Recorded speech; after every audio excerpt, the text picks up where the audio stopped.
उज्जैन की महिमा अद्वितीय है।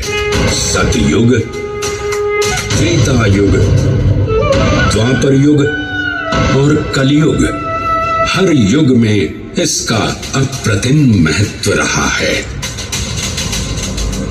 इस काल यात्रा में सबसे पहले आपको सतयुग के उस कालखंड में ले चलता हूं जहां देव और दानव एकत्रित हैं समुद्र मंथन करने के लिए।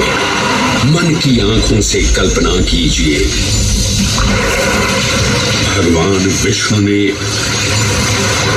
कुर्म का रूप ले मंदरांचल पर्वत को अपनी पीठ पर उठा रखा है।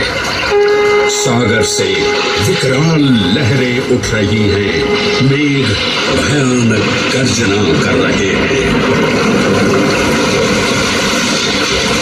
देव और दानव वासुकी सर्प को नेति बना और मंदार पर्वत को मथनी बना सागर को मथ रहे हैं कि तभी जल का पाप कालकूट विष निकलता है और पूरी सृष्टि को अपने ताप से झुलसाने लगता है।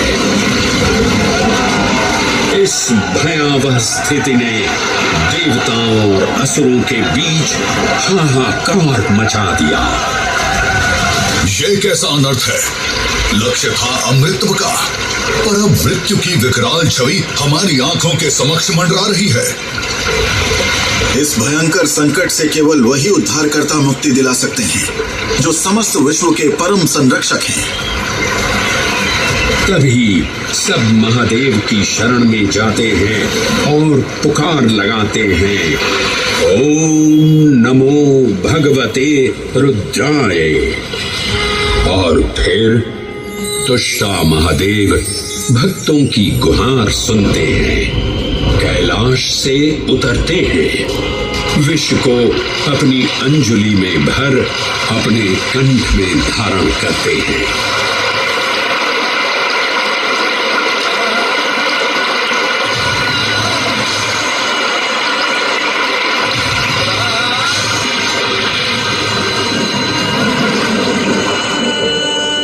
अंततो गत्वा सागर मंथन से अमृत कलश प्रकट होता है।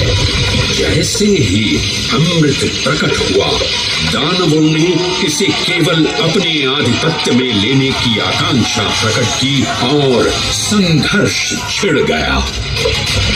आज यदि हम इस अमृत को प्राप्त कर सकें तो हम देवताओं पर हमेशा के लिए प्रभुत्व स्थापित कर पाएंगे। अमृत अपात्र हाथों में ना जा पाए, क्योंकि ये अपनी शक्ति का असीम दुरुपयोग करेंगे। इस अराजकता के परिणाम स्वरूप अमृत की कुछ बूंदें छलकी और पृथ्वी तक पहुंच गई। 4 स्थलों पर स्पर्श हुआ इन बूंदों का, हरिद्वार, प्रयागराज, नासिक और उज्जैन। अमृत की इन्हीं बूंदों के कारण उज्जैन में हर 12 वर्ष पर कुंभ सिंहस्थ मेले का आयोजन होता है।